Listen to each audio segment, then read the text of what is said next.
حکومت نے آئندہ ہفتے سے چند شہروں میں 5G پائلٹ پروجیکٹ شروع کرنے کا اعلان کر دیا۔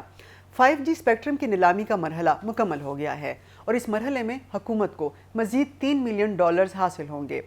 اس طرح 5G اسپیکٹرم نیلامی میں پاکستان کو مجموعی طور پر $51 کروڑ کا ریونیو ملے گا۔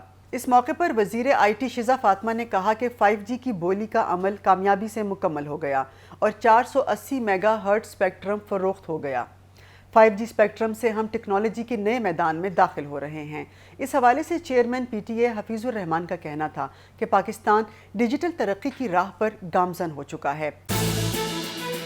Round of applause for this historic auction for the next generation mobile services 5G in Pakistan. 5G spectrum $507 million میں نیلام، اگلے 6 ماہ میں بڑے شہروں میں سروس دستیاب ہوگی۔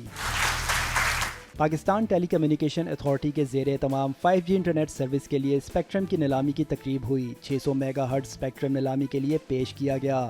بولی کے لیے اہل تینوں ٹیلی کام کمپنیوں نے نیلامی میں حصہ لیا۔ 2300 میں ہمارے پاس 5 لاٹ تھے، یعنی 50 میگا ہرٹز، سارا کے سارا بک گیا 100%۔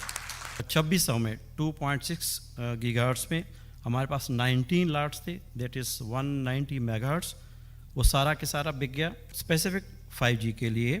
ان میں ہمارے پاس 28 یعنی 228 لاٹ تھے، 280 میگا ہرٹز، جس میں سے 22 لاٹ یعنی 220 میگا ہرٹز بک گیا۔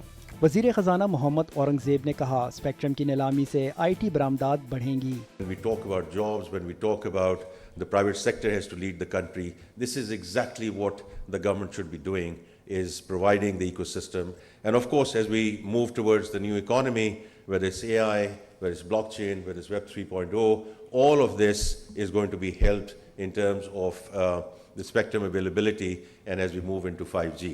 ہماری ریجن میں ہمارا لویسٹ تھا جو اسپیکٹرم اویلیبلٹی تھی۔